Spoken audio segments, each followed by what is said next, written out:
a new way of green colonialism as a justification for profiting minerals and metals on the lands of people in the global south, and where people of all genders can move freely with access to the things that we need. In the words of our Latin American indigenous elders, live a good life, buen vivir. Where protected indigenous territories are safe from the false seductions of carbon markets and greedy industrial agricultural companies. Where rivers, lakes, animals, forests, mountains and all beings have equal rights, as our friends in the coordination of the indigenous organizations of the Brazilian Amazon have called for. Where colonized communities can have their land back. System change, not climate change. What do we want? When do we want it? Now! What do we want? Climate justice! When do we want it? Now! The era of injustice is over.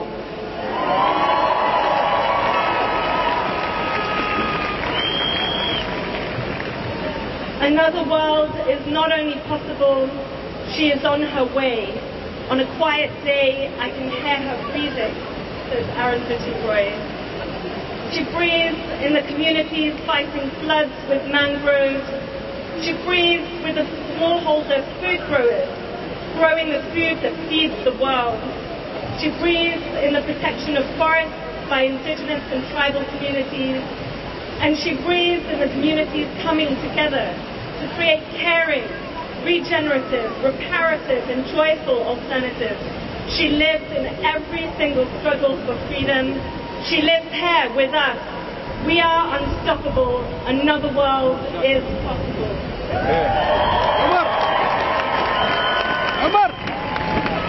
We're standing here today in response to the civil rights activist Howard Thurman's call to ask ourselves, what makes you come alive and go do it? Because what the world needs is people who have come alive. And so I ask you right now, are we alive? I think I hear you. Are we alive? And prison abolitionist Miriam Kaber says, hope is a discipline. As we hear the powerful testimony of those hurt by those systems that see us face a code red for humanity, we must find hope through organising in ways that make us come alive. So go out, join the groups, organise in ways that make you come alive collectively. Groups who are willing to connect struggles for system change and who work in solidarity with everyone on the front lines of climate change and against our broken systems.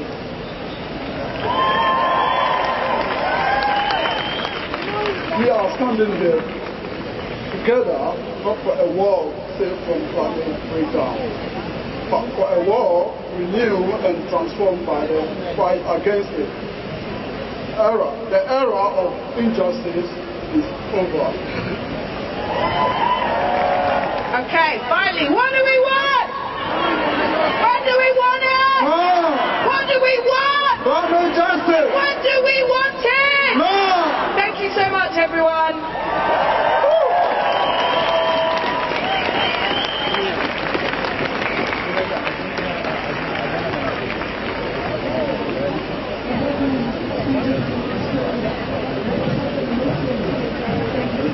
Alright. So my name's Kadeem. I'm a member of No More Exclusion, and I'll be performing the spoken word as I've called art, activism and political expression.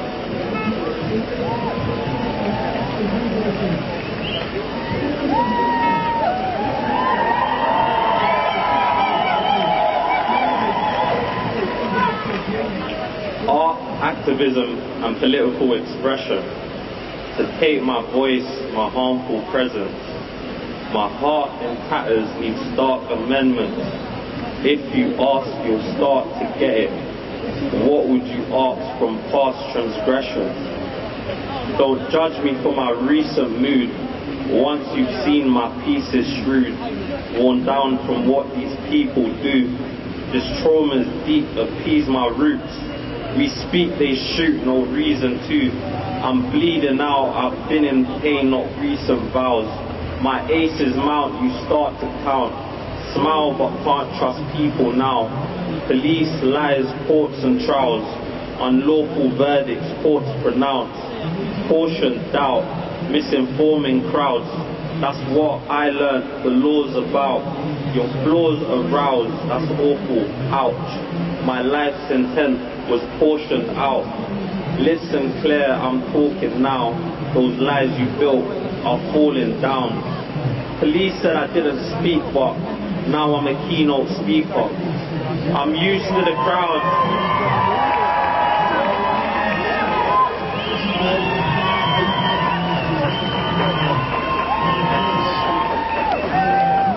Police said I didn't speak, but now I'm a keynote speaker. I'm used to the crowds, now I speak more easier. Part of my heritage to spark up rebellion.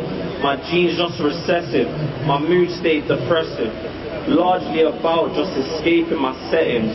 Every day strange, but my life's been a lesson. In a leadership role makes a change from detention. Prominence still won't delay me my sentence. In a paranoid state I'm displaced and dejected. Disdain as expected.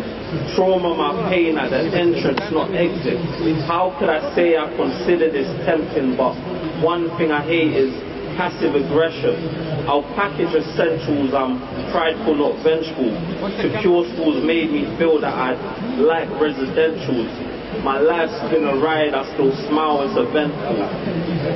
So, that was the end of the piece, everyone. Thanks for listening, and I hope everyone makes a contribution to what we're doing here today.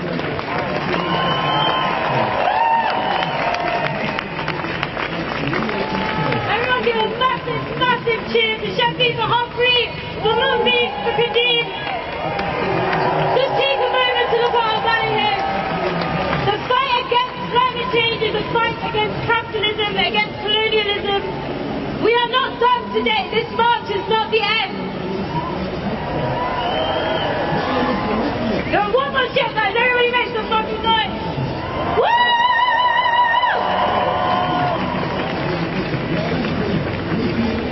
Alright, I just want to draw for our next speaker. I want to draw attention to one thing that was said so many times. Another world is possible, because this movement, this is unstoppable. I just want to hear that from everyone. We are unstoppable. Another world is possible. We are unstoppable. Another world is possible. We are unstoppable. Another world is possible. We are unstoppable. Another world is possible. Everyone make some noise one more time. We spoke so much about the global scope of this, because it is global. Everyone is in Scotland right now for a reason. This is an international movement. And so our next speaker for you is going to speak about exactly what that difference is. Well, that radical rebirth, that reimagining of our better future, our sustainable future, our equitable future is. We've got Andrea Gillespie from Green New Deal rising. This is a movement that is rising. This is a movement that will destroy the systems of old, of exploitation, of extractivism, and this is a movement that will rebirth our planet so we can live safe and happy and healthy and secure, sustainable lives. And we'll give a huge, huge hand to Andrea Gillespie from GND Rising. Woo! Hello, it's great to see so many of you out here today. Firstly, I just want to say a massive thank you to the COP26 Coalition for organising this day of action for climate justice. My name is Andrea and I'm from Green New Deal Rising. We are a movement of young people fighting for a Green New Deal. We are fighting for climate justice, and we are fighting for a world in which we can all thrive. We are a generation of young people who have grown up in an age of crises. The economic crisis, the housing crisis, the climate crisis, and now the COVID crisis. This is how our lives have been defined. And it's no secret how we got here.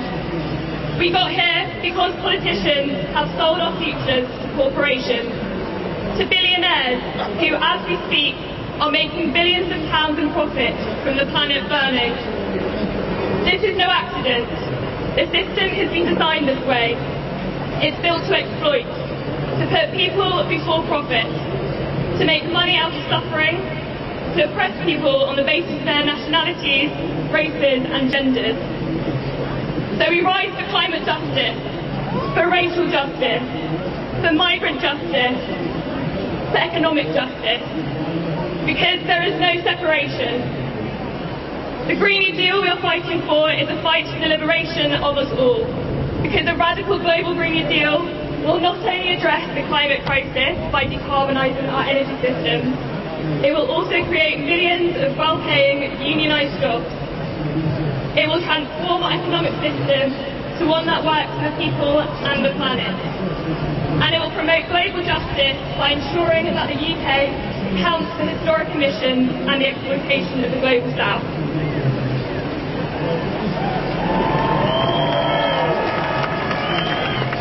We are fighting for a Green New Deal that is internationally just and stands for solidarity with progressive movements across the world. As countries gather in Glasgow for COP, we should remember that change does not come from politicians at conferences. Change comes from transforming our systems, from ensuring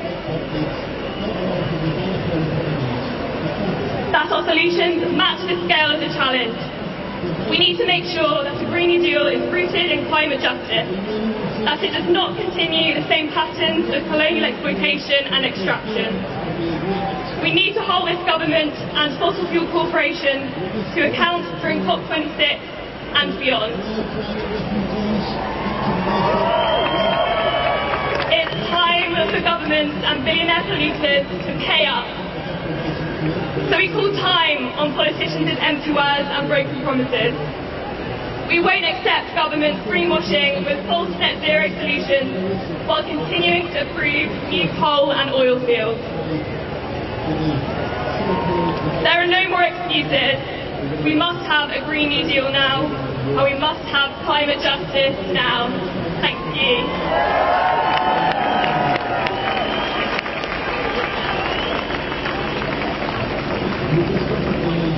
Alright, how many of you here are members of a trade union?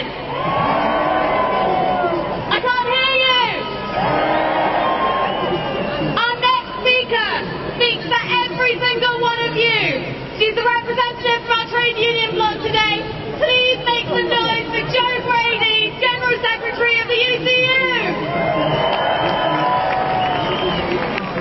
Hi everyone, you are looking amazing. I mean, it didn't rain. I just want to start by saying how absolutely proud I am to be joining not just the thousands of you who are trade unionists here today, or who are students or who are workers, but the thousands and thousands of people all around this country that are taking part in these types of demonstrations. Because our union, UCU, we know, we know how important the fight for climate justice is. Our union has an incredibly strong commitment to equality precisely because we know it is a social justice issue. And we see that all around us, and many people have already talked about it, but we see it in the fact that the consequences of climate change are not and will not be distributed equally.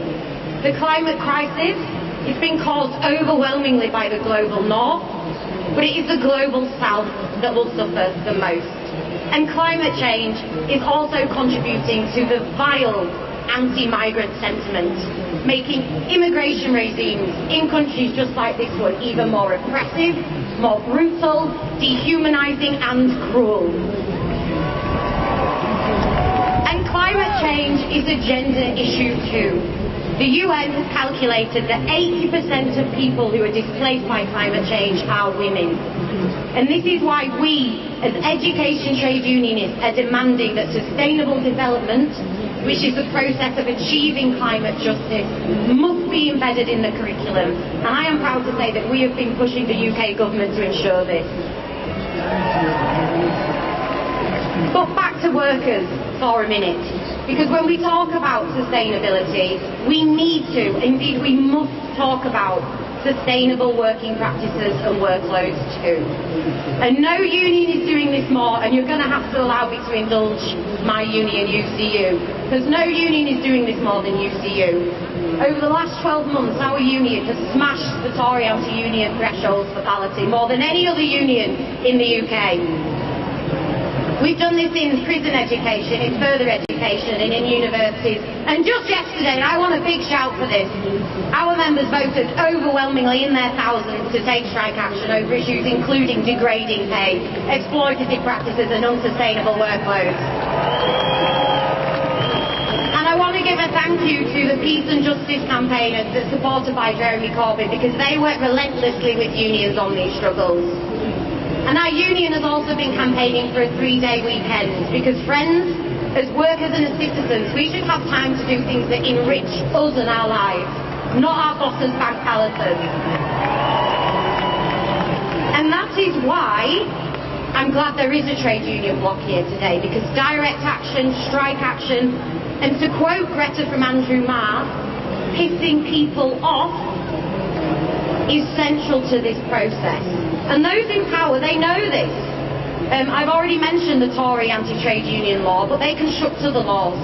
And no law is better at demonstrating this than the Police, Crime, Courts and Sentencing Bill. A bill that criminalises marginalised communities and seeks to curtail our ability to resist and demonstrate, in addition to giving the police even greater powers. And I just want to end by saying a few more things, because we cannot have climate justice without economic justice.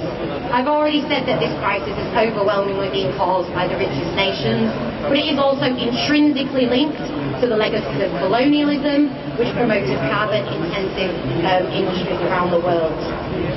Now, we know the Tories and the rich are going to say we can't afford to do this. But they can afford to spend 2% of our GDP on military spending, whilst only spending 0.01% on climate spending. So they don't want to prioritise it, but we are going to make them. The international trade union movement is going to make them. We are fighting hard for a just transition, and what this means is support for workers transitioning to new jobs. Not support for billionaires who exploit the people and the planet. It means promoting local, inclusive labour markets, decent work and human rights in supply chains. And that is why we must always stand with striking workers. We must always offer them tangible solidarity. Whether that's UCU members, whether it's our cleansing workers up in Glasgow right now, or whether it's Unite, Weekly workers, or the many, many, many other workers fighting for justice.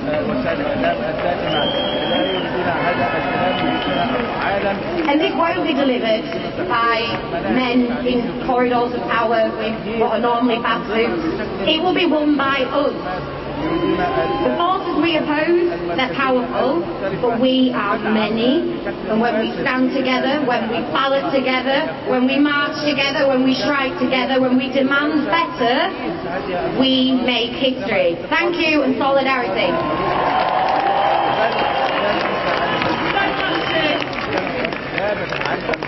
Sorry, it's so incredible to see so many of you here. Joe's right, we are a movement. They're a movement that cannot stop fighting against the power structures that have led us to where we are, to the state of crisis that we are in. But we need all of us everywhere. That's why I'm really excited to announce that our next speaker has been holding power to account. Whether it's as a London Assembly member or as the former leader of the Green Party, she's been fighting non-stop to change our systems from the inside and out of the streets with us. Please give a huge hand for our next speaker, Sean Berry.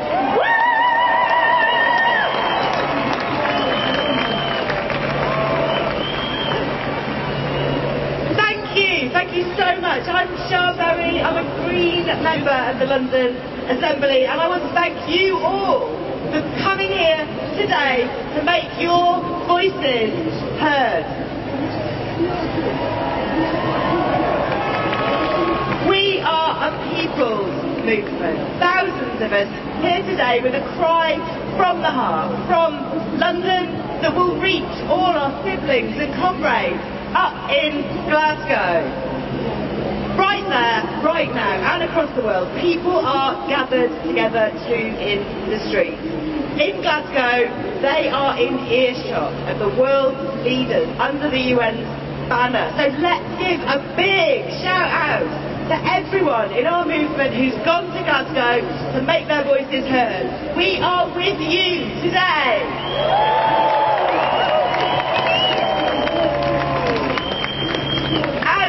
In London, we're in earshot of the seat of our government, of our leaders in Westminster. But are they listening? Finally, will they take the action we need? That is the question. This year's COP will decide if that crucial limit of 1.5 degrees of warming will survive. But there's a wave of techno-fixes and self-congratulation coming from the conference hall that is just not cutting it. Our leaders must stop measuring themselves against what they have done before and start living up to what is needed, what they owe us and the world. We say to our leaders today, listen to us and keep 1.5 alive. Now it's really hard not to shout. I've just been shouting for a whole minute. It feels really desperate sometimes, and I've been campaigning on this, I realise now, for over 20 years. And I joined a movement that was over 25 years old. So for nearly 50 years, we have collectively been calling for action, for keeping fossil fuels in the ground, for stopping the destruction of nature, for stopping the massive subsidy of destruction by our government with our money. They haven't even agreed to stop doing this yet this week. And yet we've said stop a lot over the decades. But we've also said go. We have said we can create a better world for everyone. A world of justice, equality, fairness, balance and sustenance. A world of warm homes, amazing public transport, healthy streets, clean air, good, affordable food, nature in abundance. A world with a basic income and worthwhile jobs, real justice and healing between nations, real solidarity and respect between people, real quality of life for every person.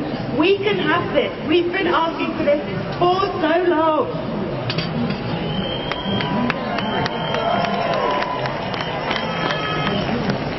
Now, who saw Caroline Lucas on Question Time this week? Now, I don't usually watch it myself either, but I did watch this one. On Question Time, Caroline said, on the one hand, there is the world, what is deemed to be politically possible, and in that world, yes, small steps forward are welcome.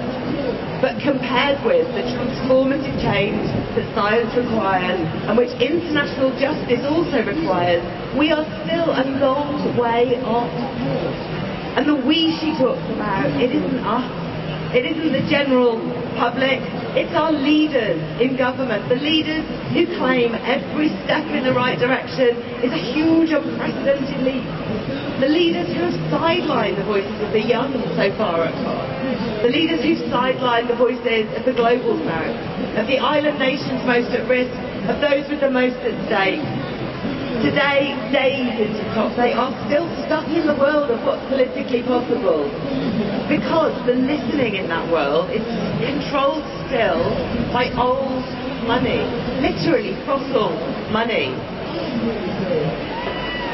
And that money will never listen to the rest of us. But our leaders might, if our voices are so loud that they cannot ignore us, and our actions so fierce that we challenge their power and make them realise that we will replace them if they don't live up to what we need.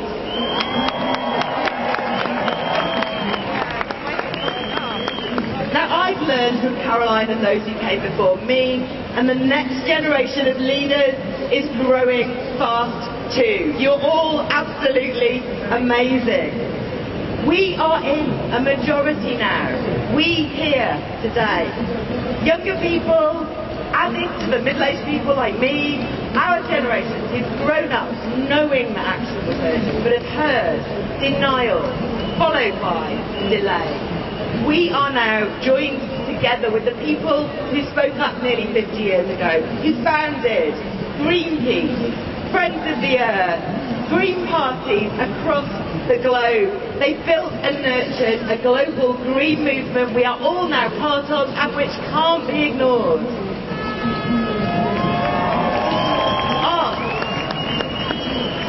Ask the people as a whole what action we want now, and we cry out with huge majority. Let us divest and build tax justice and reparations. Let us tax the frequent flyers, make public transport cheap and fantastic, insulate our homes, clean our air and our streets, clean our energy, get us those clean jobs, build our better future. We are here in our thousands, in our millions. We are most people now, and we will be heard. So for being here today, for standing up for action, for the future, I applaud you all. Thank you.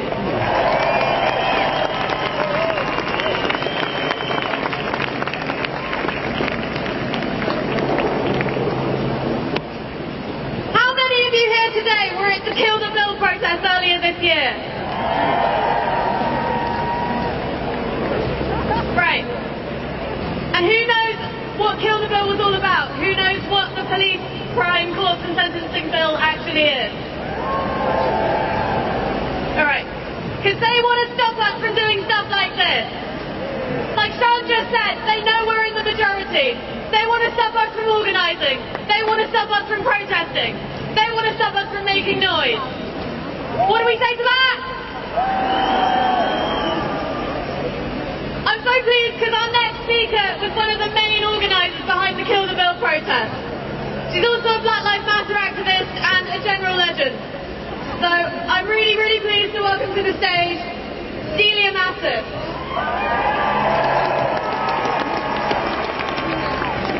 Good afternoon, everybody!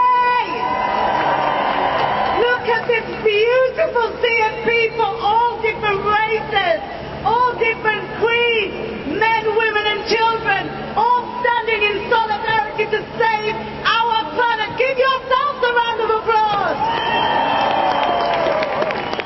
Listen, Black Lives Matter is a part of this debate as much as any other.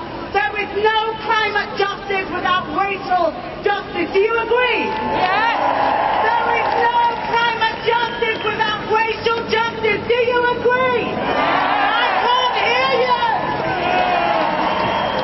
Listen, Boris Johnson and Priti Patel, they say Black lives don't matter. We know different.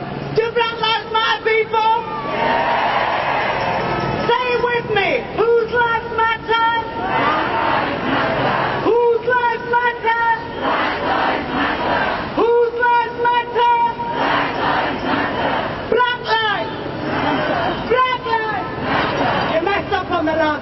I'm going to get you in the end. Listen, we're here in solidarity because we know there is no climate justice if black and brown voices aren't involved in that debate. That's impossible. And as much as we're talking about the global actions, because of course it's important to talk about international action, but we also have to talk about the local actions. And some of us have been campaigning hard in North London against a monstrosity called the Edmonton incinerator. We've been campaigning hard against this monstrosity because this thing is polluting the air that the people of Edmonton are breathing daily. Let me tell you something, there is a large proportion of black people in a very poor and deprived neighbourhood, and that is the kind of area where these incinerators are allowed to be built. This is environmental racism, and it's deliberate, it's strategic, and we have to say no.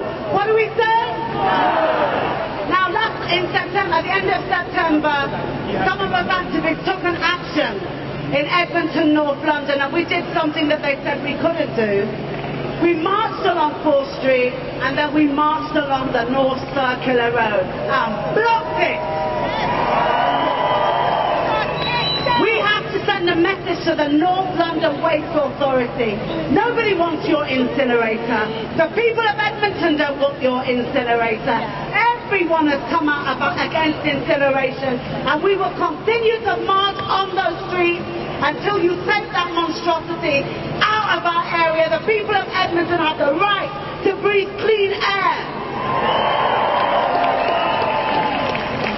And we will keep you updated on when the next action is going to be. So look out for all the BLM groups across the UK, and we'll be advertising our next action.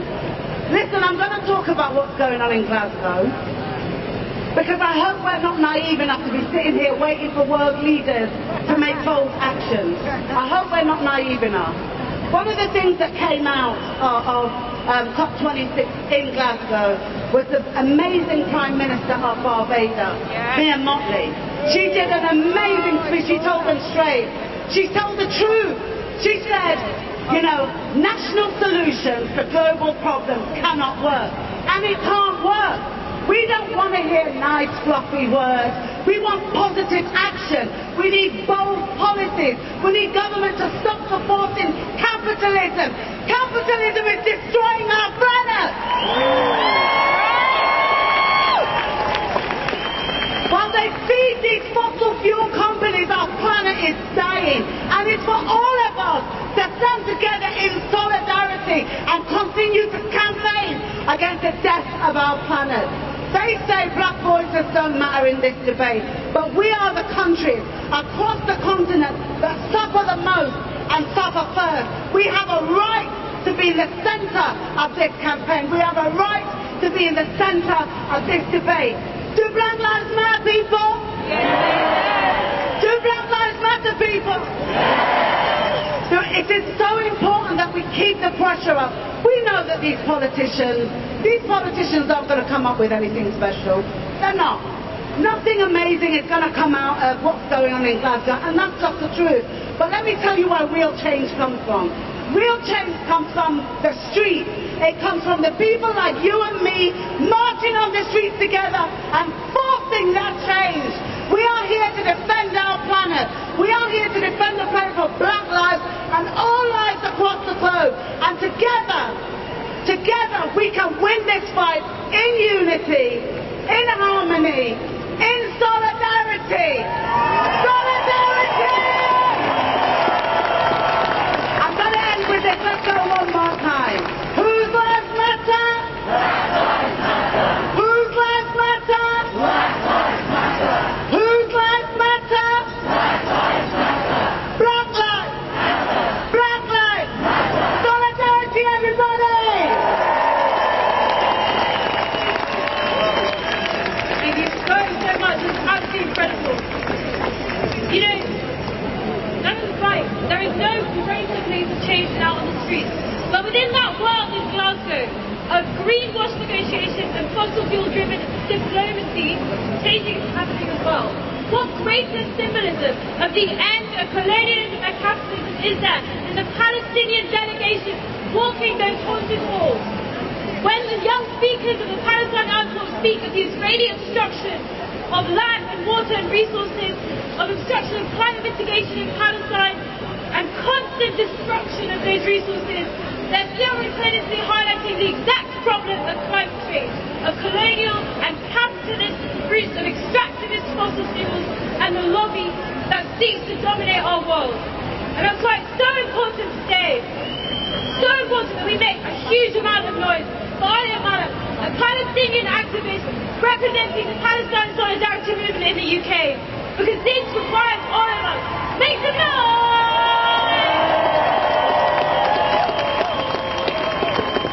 Thank you, and thank you so much to everyone for being here today. We know that the struggle for climate justice is an intersectional one, and so it's great to see so many people from different movements and different walks of life here. As all the speakers have said, climate justice is not just about the climate. Palestinians understand this well. Living under and resisting settler colonialism, occupation and apartheid, struggling for control over our land and our resources, means we are one of the communities that is most vulnerable to the climate crisis. In the Gaza Strip, where 2 million Palestinians live under siege, there is an acute shortage of potable water. This has been worsened not only by the effects of the climate crisis, but also by Israel's restrictions on the entry of materials and fuel needed for wastewater treatment. For Palestinians, climate change is not just an environmental issue, it's also a political issue. And if we are to win, the same must be true for all of us. It's been said that COP26 is turning out to be one of the most exclusionary climate conferences ever, but I would like to mention a group that is at COP and should not be. The JNF, who are using it as an opportunity to greenwash Israel's apartheid regime. The JNF has been responsible for the ethnic cleansing of Palestinians for many years. And most recently, it's been involved in the demolition of Palestinian homes and the expulsion of Palestinians from occupied East Jerusalem neighborhoods like Silwan as part of its support for illegal settlement expansion. It shouldn't need to be said that climate justice cannot be built on the back of this kind of oppression. But we have always known, and as speakers before me have said, the answers to the climate crisis are not going to come from COP26. It will come from movements like the ones here today. It comes from people like us, and we know that climate justice is part of a beautiful struggle to build a better world, based on social justice, free from colonialism, racism, and militarization. And here we are today, and we're building it together. Thank you, and free, free Palestine! Free, free! Free, free! Free, free! Free, free! Thank you so much. Our next speaker is the coordinator of our Health Justice Block today. She's a MEDAC member and she's an emergency call coordinator with the London Ambulance Service. So please make some noise for Zainab Kaba.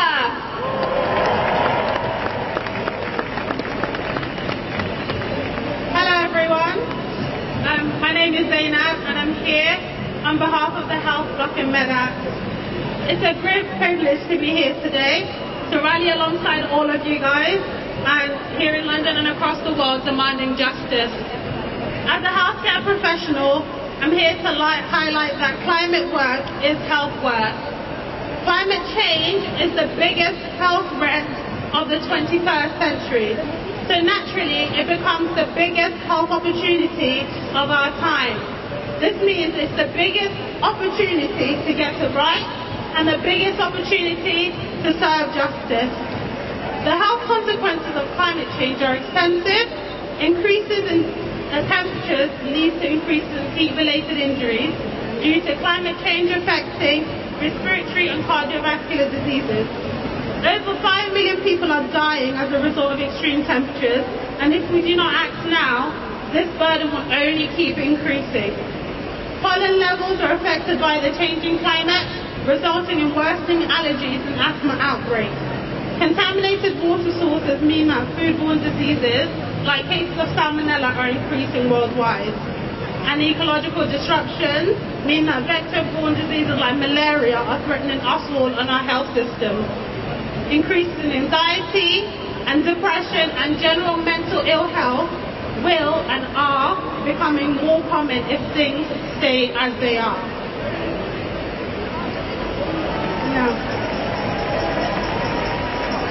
Now, the health impacts of climate change are not the same for everyone. There is a clear and explicit link between climate change, social and health inequalities. Poor communities and the black and ethnic minority communities will suffer more climate injuries than some others. In areas like Lewisham, not too far from here, poor air quality has exacerbated respiratory conditions like asthma, leading to fatal outcomes like in the case of Ella Advocacy Deborah. Looking at the bigger picture, capitalism and colonialism, two systems based on the exploitation of people, land and nature have contributed contributed to the climate crisis, as well as its current and projected devastating impacts on our health. I became a healthcare professional simply to help people, and more people need us to demand for climate justice now more than ever.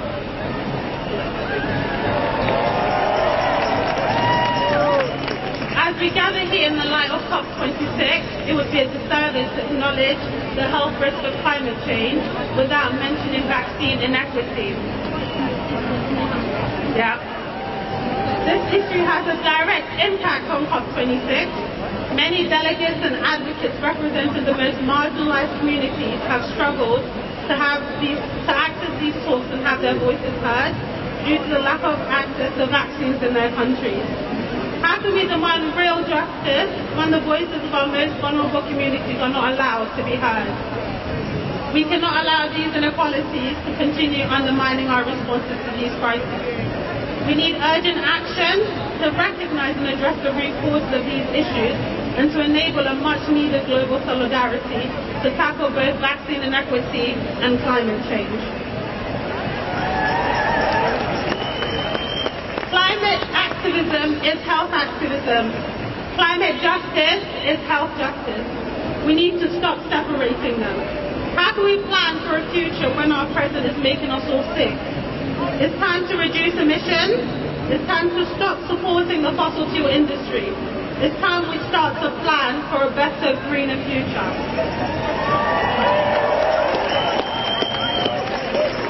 Now, I'd like to end by quoting Mitzi Janelle Tan, a fellow climate activist, because I believe we share her exact sentiments when she said, "I've been asked a lot about my hopes, but really I don't have any hopes.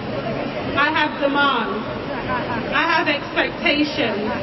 We need actual action towards climate justice, and we won't stop until we have justice." Thank you.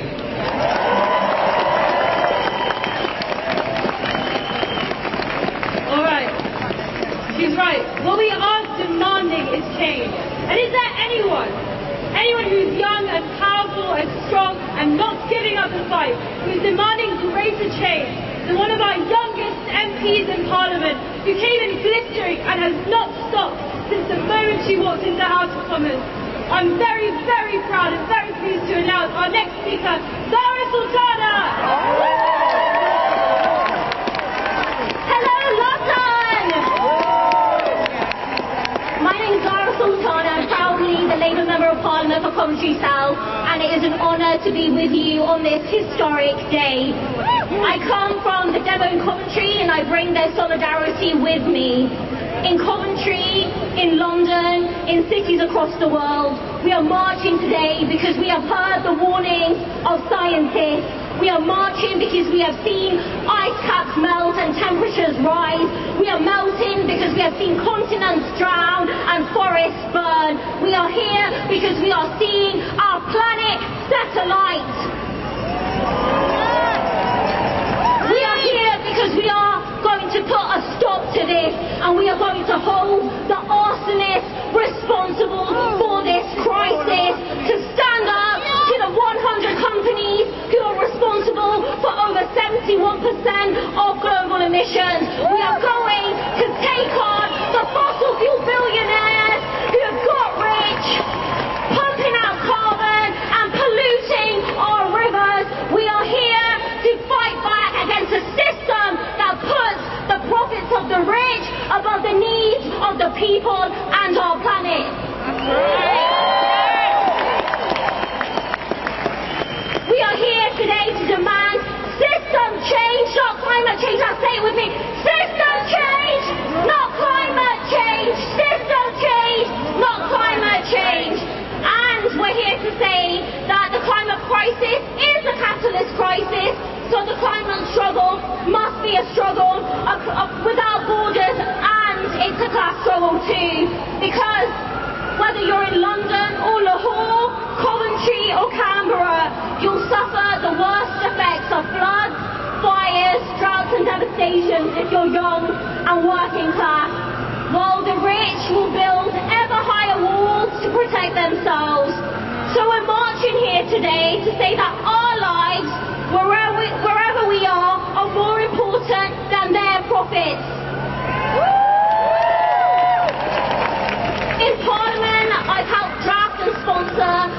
Green New Deal bill transition from a system that puts their greed above our needs to a new sustainable society that cares for all of us, with an investment to create millions of good green unionised jobs, to bring industries into public ownership, and to tax the rich to get justice for the global south.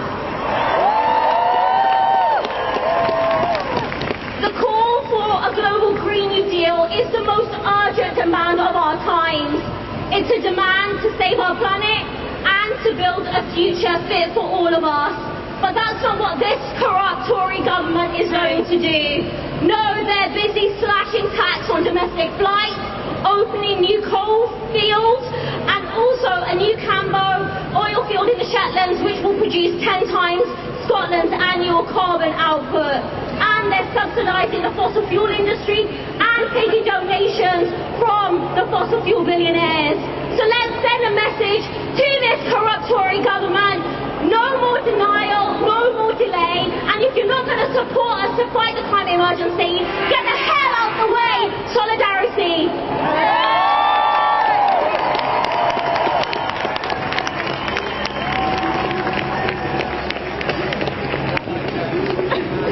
Isn't she amazing? Yeah! Our last speaker for today is a really, really special speaker.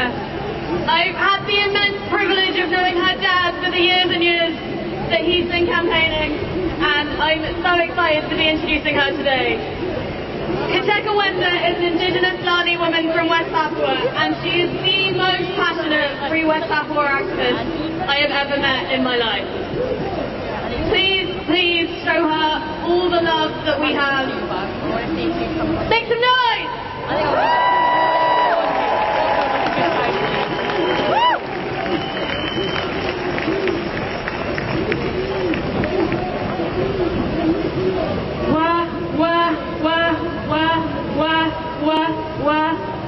Greetings. My name is Kiteka Lali Puragan Kebawak Wenda, and I am an Indigenous Lani woman from a land 250 kilometres north of Australia, West Papua. I've come here today on behalf of my tribe, the Lani people, as well as the 2.2 million Indigenous West Papuan people whose voices deserve to be heard today at this climate justice rally.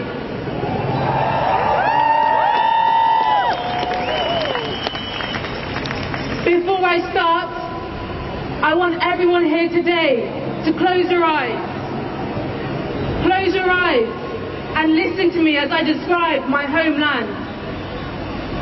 I want you to imagine walking through dense virgin rainforests, orchids and ferns gently brushing your knees, birds of paradise soaring above your heads, tree kangaroos roaming about peacefully. I want you to imagine local tribal people eating sweet potatoes, yams, taro, vegetables, singing complex, beautiful ancestral songs around an open fire pit.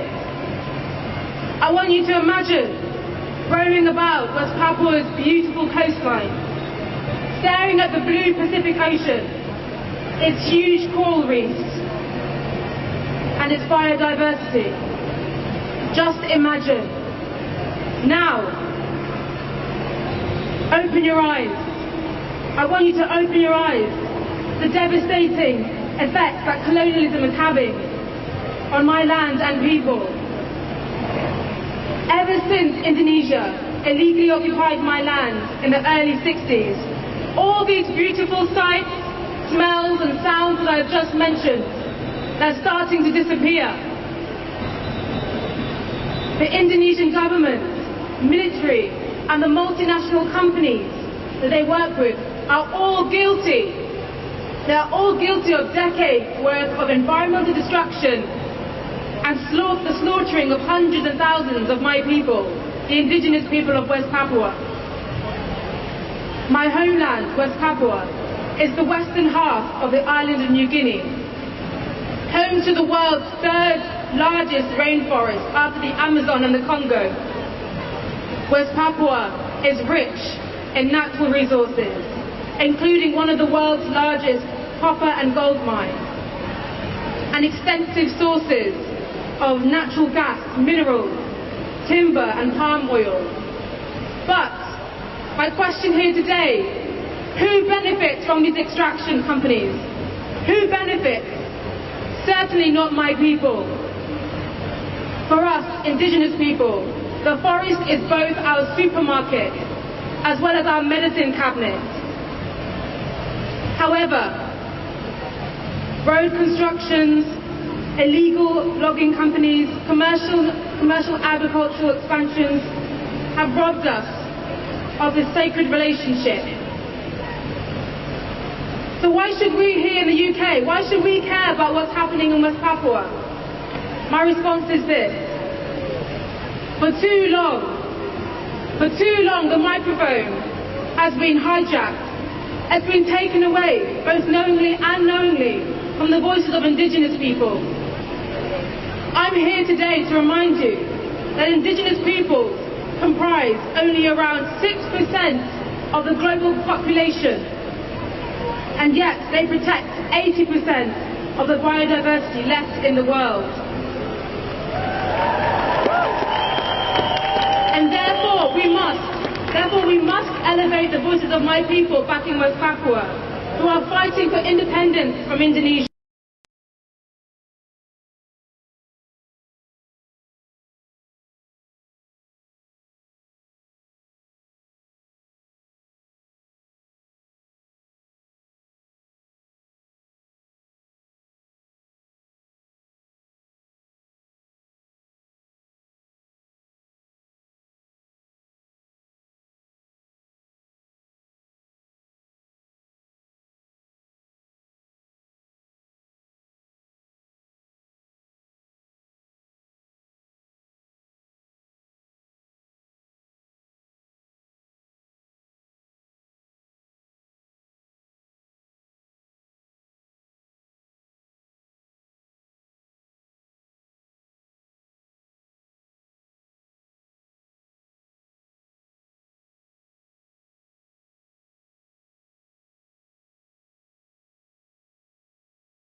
West Papua, a West Papua that is free from Indonesia's brutal military occupation, a West Papua that is free from corporate greed.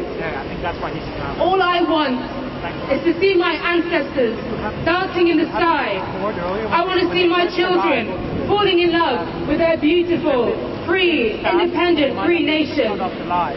Thank you so much for listening. Please support my people. Wah, wah, wah, wah, wah, wah, wah. Free West Papua.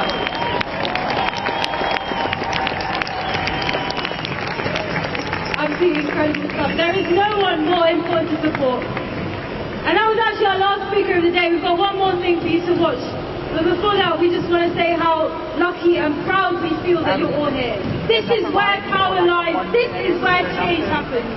There is power in the people, because the people are where the power lies. This is our fight. This is our fight. fight for justice that we will not stop. And so our last beautiful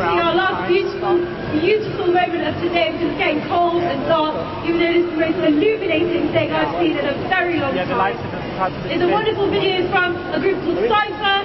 They're Scottish rappers and activists. They put this together for all of us to see, for all of us to embrace a creative vision of a better future. Please give it a watch. Thank you all so much for being here today. Make some noise! Make some noise!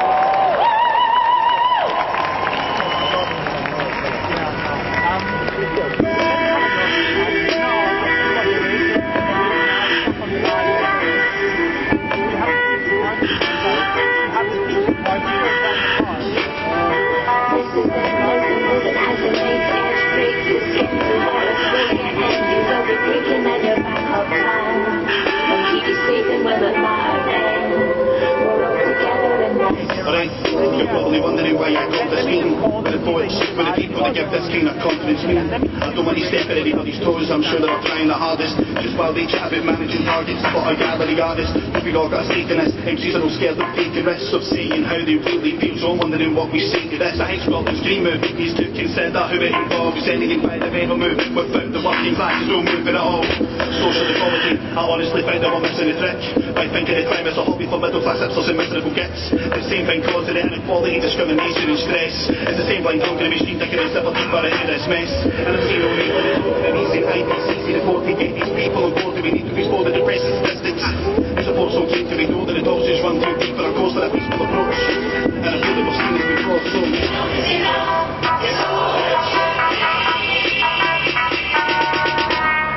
we gave you quarter. You hacked the forest with poison, bred life for slaughter. We lined your pockets, human fodder as the borders crack. The earth expands and contracts, and in the midst of that, a hierarchy Indian office. I wasn't taught to be thoughtful, advertising for profit. I acquired an awful lot of pointless objects, as we all did. A philosophic subordinate of the global order. I come to the table with a lot to learn, but more to offer. So here's a cautionary story of how not to die. Surround yourself with your possessions as the stars collide. The richest purchase weapons for the inevitable reckoning when the Western population realise that they're next in the firing line. No community left amidst the panic. I predict that this is the moment where we suddenly accept it's happening, holding on to the agonal gas of society, anarchic agony, starving in the violence of the irony. You will be taken as your backup plan. We'll keep you safe and we'll look out. We're all together in this. The man that told us we wish that we had known. Sister of could not afford us, so the system took what's owed. The much committed about it. This is a long battle because they got the victims while the rich is living dumb. So we're far from ready, man. But the Armageddon slam, yet there's hardly any plan. That's why billions gonna die, and we'll carry the can before the ordinary damn court show. Unfortunately, damn Joe. So billions gotta try to get up, stand up, put your hand up. We can't relax you, but I'm fed up getting out. But it's a matter of fact that the boss's class is like the masses weak, so we can ride there, seeking equal rights. Strike a last divider. Inside the planet, resist this climate damage. It seems so dismissed the kind of savage signs of ravage. Retreating ice caps happening, see the seas are rising rapidly. These diseases are bright, evaporating high by time we cry about it. It'll come, as they say it will change. To relief in its own, start at another more simping, cool the air in my name. Kissing showers are in, I've got to explain that message. Mirror and mock up, make these walk up. We stand in the heat and a hot pot. Price off of your heating vodka. Well, I need to know that, using it or not. Where I want and it's all for or not. Not the whole lot, boots, I'll even boots and a whole lot of no wet beer. Looking set them up, get left hand down the rock because we're broke it. We don't know where your love till it's gone. We don't know where we're here till we've got it. I guess they guess that we'll not put in the effort. When we're all just chatty like a necessary, there's a little bit to ignore. We've been here before, show you the door. Lies, you look to the sky, they're asking us why. You're denied science. Plastic bags, plastic waste, plastic fans, plastic noise, or plastic killed by your plastic face. The world's a better place cause ours. The way I'm in that time will show you how good it could be if we won the internet. It's been so long since you first made it real, and I'm keeping it real. I write these bars down to express the way that I feel. In this day and age, we always try to conceal, but I'm not making it up. You see, this life's so surreal, it's hard to deal with how fast the self is moving. Well, we haven't done it by looking after or improving, taking things for granted. If you can't see we're losing, you need to wake up from your blinded confusion. I find it amusing what the are you doing. You need to refrain from using the words that you're using. We need to stop abusing this planet that was blooming. Stop producing the poison and pollution. We should stand up, we need to find a solution. Need to start with straight talking and no delusion. Begin a revolution to start redistributing the wealth. We need a contribution, we need your help. As the knife edge breaks the skin, the waters will get end. You will be taken and you're back up time. We'll keep you safe and we'll we're all together again. The climate's changing, planet rearranging. Where's our haven? Where's our heaven? Been fighting demons since age of 7. Watch the serpents up in the places we're lurking. Earth is giving us birth and giving a burden. Take me back to Pangaea, back to the future. I do see it with 2 roots and 2 Ds. Like this more than a nubia. Dear Mother Nature, I'm so sorry for my part. Noise pollution, light pollution, trying to shine up in the dark. Fire in the park, rainforest going up this bar. Now I gotta swim with blood. They're already building ours. So the pandemic just seemed like a slight message. Messing with the Messiah and the making just might end it. Politicians, yeah, I call them tough. Yeah, they think they're tough. Making up the rules for us, but they don't know when times get tough. Times get rougher in the dirt. We find the diamonds in the world of anti-climate. We just got to rise and climb it.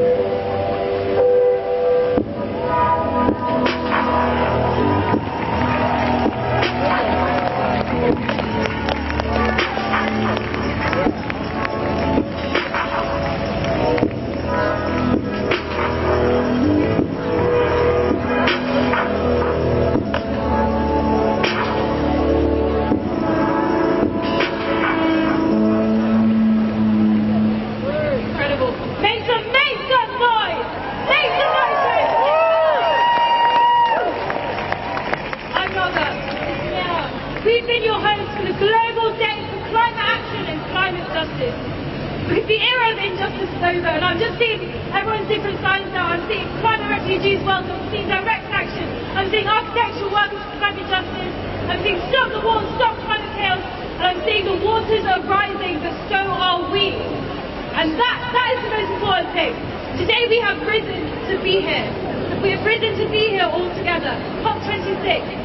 There's a reason that this demo was brought to you by the COP26 Coalition. There's a reason that hundreds of groups have come together today to show that we stand in solidarity, to show that we know that the fight for climate justice is the fight for justice for us all. Make some noise! So please, as you leave today and as you take with you your rubbish, your placards, your kids, as you leave today, remember how it felt. Remember how it felt to stand here in the cold as it got dark. Remember the hope you felt, remember the anger you felt. Go back to your workplaces, go back to your schools, go back to your unions. Go back and start fighting for climate justice. Because it doesn't end with COP and it doesn't end today. What do we want? When do we want it? Now. What do we want? When do we want it? Now. One last time. What do we want? Climate justice. When do we want it? Now. Thank you all so much.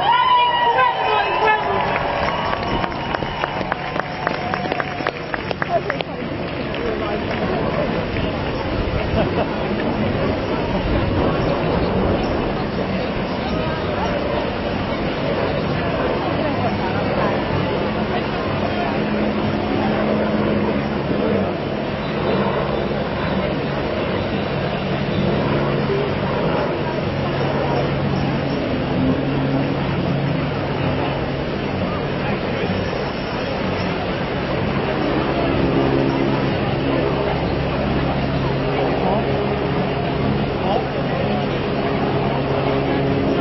I'm going to call now to end.